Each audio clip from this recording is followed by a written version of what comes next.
Bueno, estamos con Pacho Saravia. Él es un artista de mates, un artista, escritor, el director de El Son de Negros. Pacho, estamos en tu aposento, estamos en tu, mejor dicho, nos metimos en tu cocina.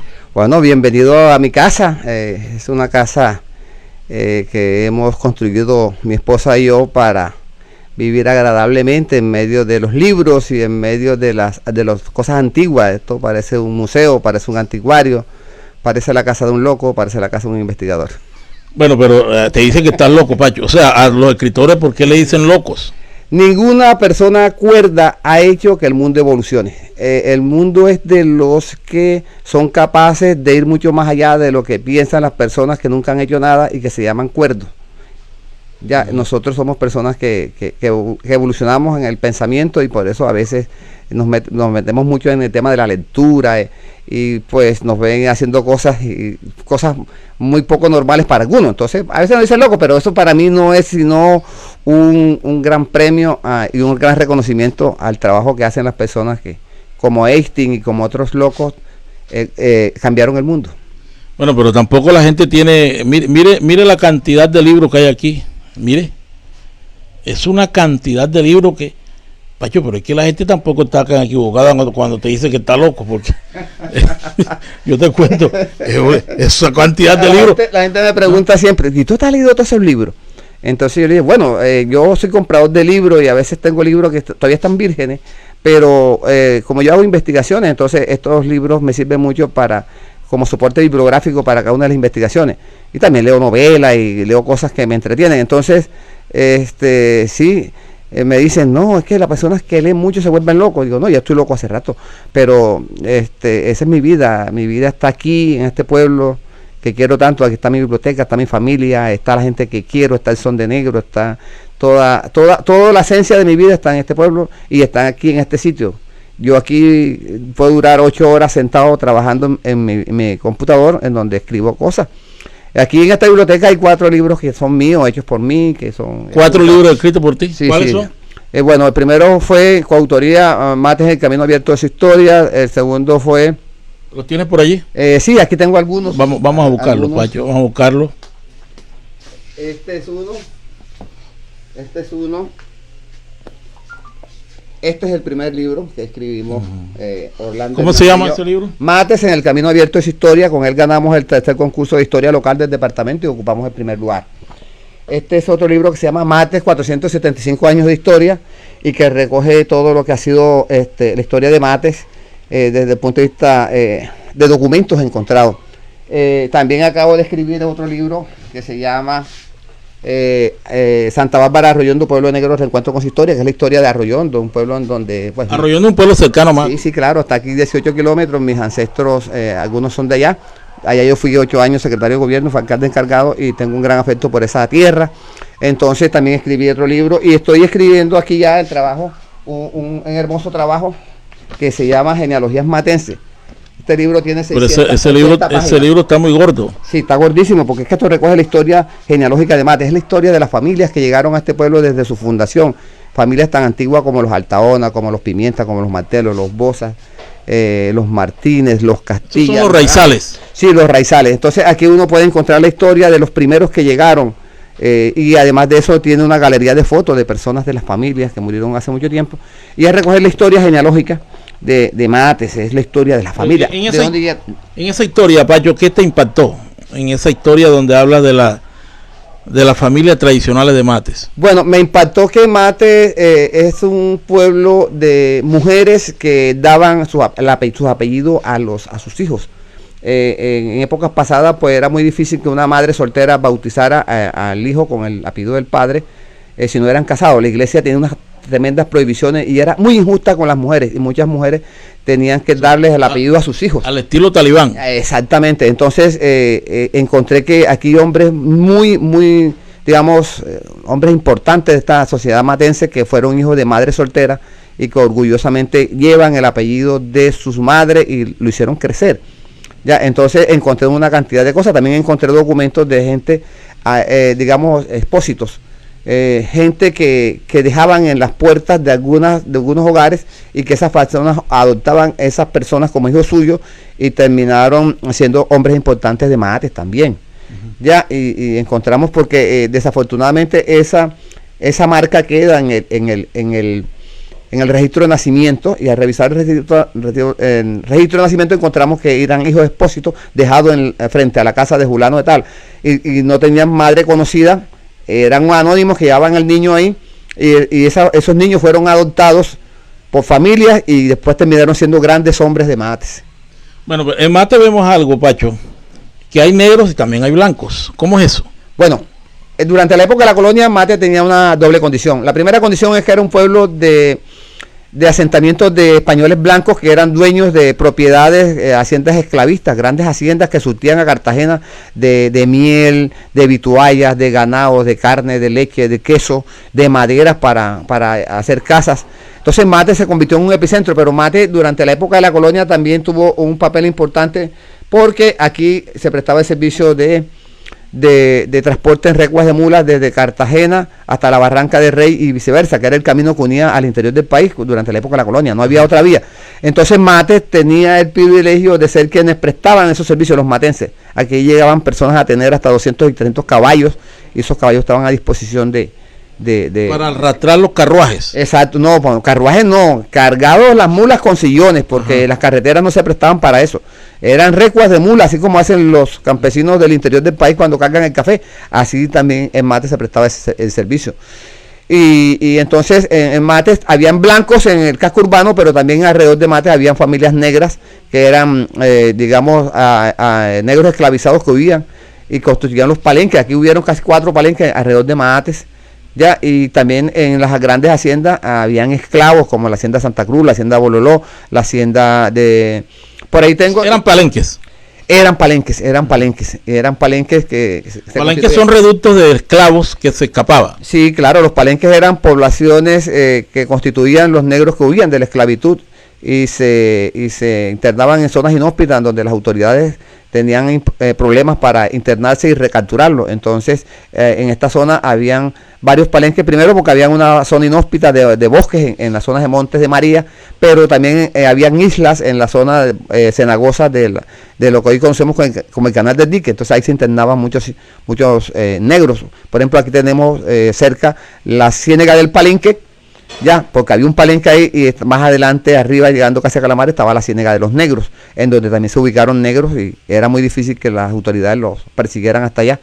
Entonces Mate tuvo esa, digamos, como que esa dualidad entre blancos y negros, y eso generó unas disputas territoriales enormes que todavía se sienten en el ambiente. O sea, aquí hay discriminación en Mates. Sí, bastante. Por ejemplo, los negros discriminan a los blancos y viceversa. Fíjate, el proceso que nosotros llevamos con la danza de son de negro, nos dimos cuenta que eran muy discriminados. La danza de los negros eran discriminadas y eran muy mal vistas. Es más, desde la colonia sabemos que habían autorizaciones y leyes o cédulas reales que prohibían tocar el tambor, y los tambores los quemaban en Cartagena de India y los pueblos alrededores, porque la iglesia decía que el tambor era un elemento del diablo y que cuando se tocaba endiabladamente invocaba a Satanás, imagínate.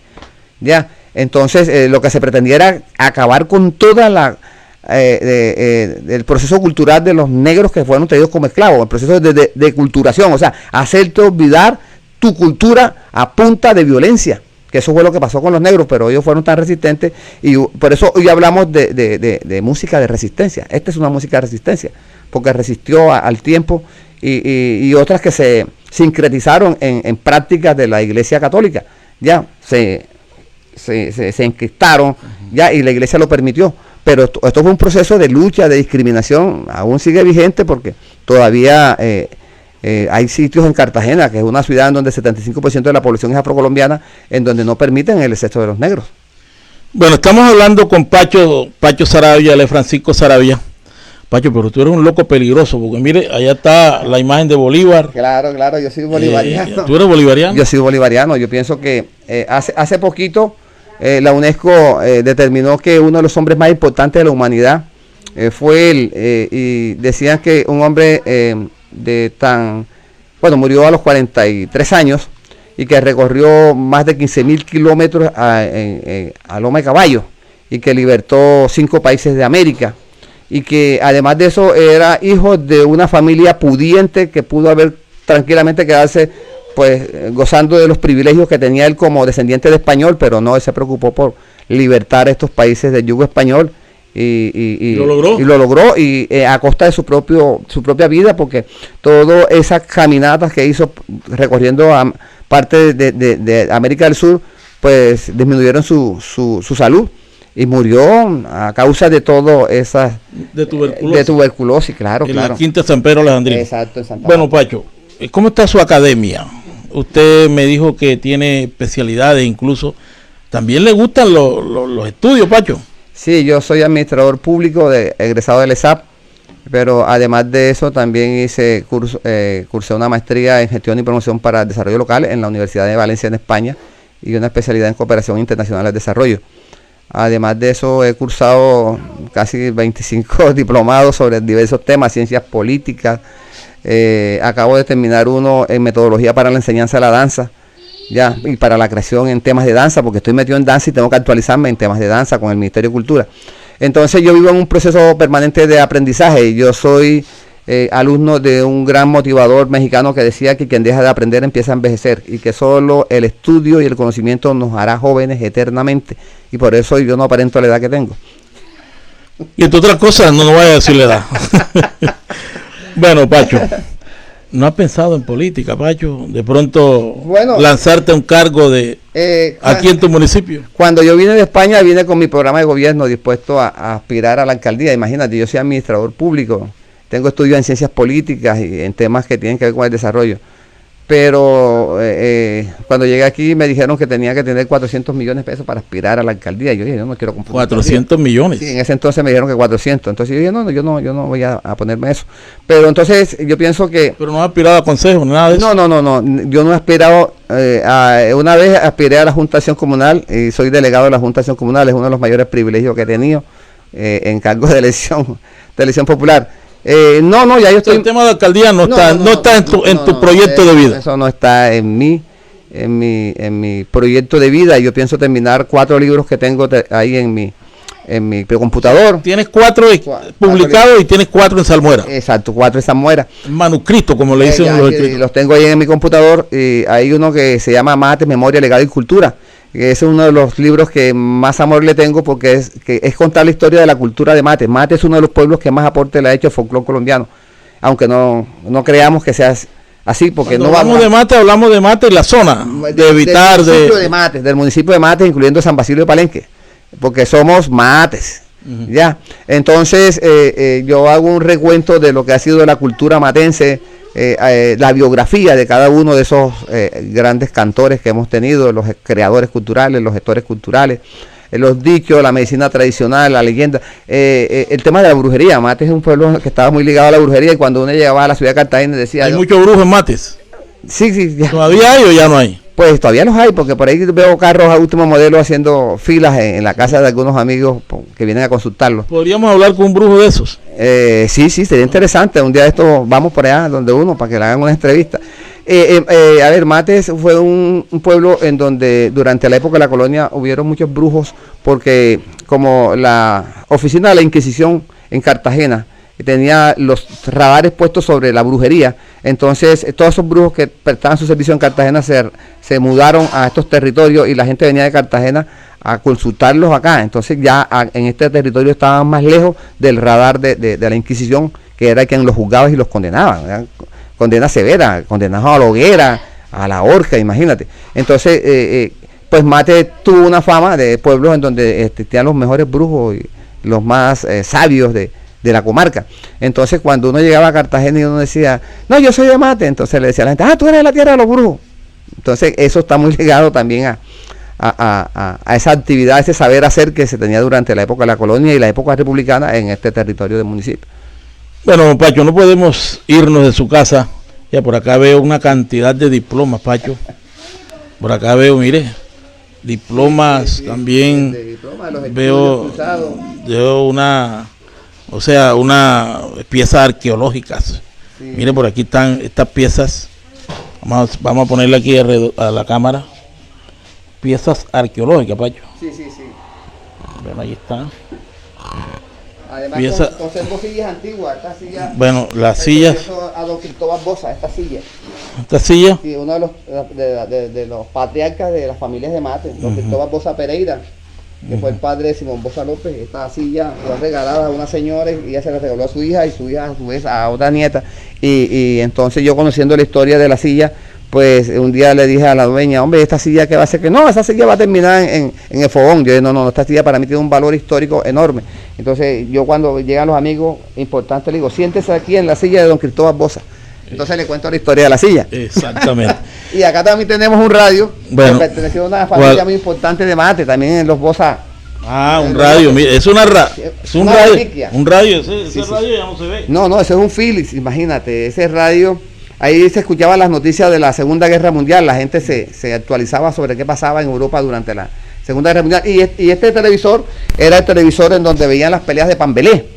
La gente hacía filas y entraba para ver las peleas de Pambelé en este televisor que es a blanco y negro de pata. La iban a votar y yo dije, no señor, este televisor tiene un gran valor. Y bueno, aquí se le hemos dado en esta casa. O sea, esta es una casa museo. Digamos que es una casa de locos. Bueno, Pacho, ya para irnos para la primera parte de este reportaje, para Chambacú Noticias, ¿por qué a Mates le dicen come gente? ¿Qué pasó ahí? Bueno, los matenses nos han indicado dos apodos. Primero, fueron los quemasantos. Primero fuimos quemasantos y después come gente. Hubo una época en donde, bueno, los santos se renovaron. Los santos eran de madera y los vestían y parecían de yeso. Entonces esos santos fueron renovados y guardados en el cuarto de San Alejo de la iglesia. Entonces se trajeron ya de yeso y entonces esos santos estaban ahí como que pues ya tenían 20 años de estar guardados y a alguien se le ocurrió decir, bueno, pero vamos a desocupar esto. ¿Y qué vamos a hacer? No, los santos eso ya quémenlo, porque la gente no le dio el valor cultural que tenía para la comunidad de Mate. Entonces decidieron quemarlo, contrataron 2 personas, fueron a la orilla del arroyo y le metieron candela. Resulta que eso llegó... pero eso fue real. Eso fue real, eso llegó a la curia y entonces se armó... Le decían Mate quemasanto. Entonces llegó a la prensa y la prensa habló de que Mate quemaron los santos. Imagínate, la curia alarmada. Entonces como eso tuvo trascendencia a nivel de los medios de comunicación, entonces a los matenses en Cartagena nos decían los quemasantos. Cuando íbamos a jugar béisbol, que íbamos a otros pueblos como San Juan, San Cayetano, María la Baja, la gente cuando ya nos montábamos en el carro nos gritaba quemasanto, y nosotros le gritábamos a la gente de San Juan, come mico, si estábamos en Turbaco, tira piedra. O sea, eso era ya en los años 85 se presentó un incidente en donde una señora se le muere la hija y ella tenía problemas mentales y se le muere la hija y ella decide descuartizar la hija y empezar a cocinarla por partes. Entonces la comunidad se dio cuenta y pero eso fue cierto, eso fue cierto. Eso no es ficción. No, es una ficción, la señora aún vive. Entonces, pues eso salió y tuvo trascendencia a nivel nacional. Y como cuando los medios se enteraron de eso, aquí vinieron distintos medios de comunicación, prensa escrita, radio y televisión, a hacer entrevistas y constataron que era cierto y entonces ya dejamos de ser quemasantos para convertirnos en come gente. Hombre, historia de este pedazo de Bolívar. Estamos esperando qué va a pasar ahora, ¿no? Para ver cómo nos irán a llamar. Bueno, veo también por allá al fondo, veo unos radios, pero un radio bastante antiguo. Que era de mi abuelo. Yo me sentaba en las piernas de mi abuelo a escuchar las noticias y ese radio, mi abuelo antes de morir, dio orden de que ese radio era para mí y yo lo conservo con mucho orgullo. Sí, exactamente. Bueno, Pacho, muchas gracias por estar con Chambacú. Ya para cerrar, si lo pusieran a definir Mates en una palabra, ¿cuál sería? Bueno, Mate es la tierra que quiero, que amo. Mate es la tierra que deseo que la gente tenga sueños de mejorar, de cambiar. El futuro del país está en Mates, porque Mates tiene unos ecosistemas que podrían producir toda la alimentación para los pueblos vecinos, para surtir a Cartagena. Mate tiene unas tierras ricas en peces, ricas fértilmente. Tenemos la zona más productora de mango del país. Tenemos la zona productora de ñame del país, que es San Joaquín. Tenemos bosques tropicales que podrían servir para modificar lo que se está enfrentando con el cambio climático. O sea, Mates es la tierra del futuro. Muchas gracias. Francisco Saravia, Pacho Saravia, uno de los grandes genios de aquí de Mate. Yo soy Rafael Ruiz para Chambacú Noticias.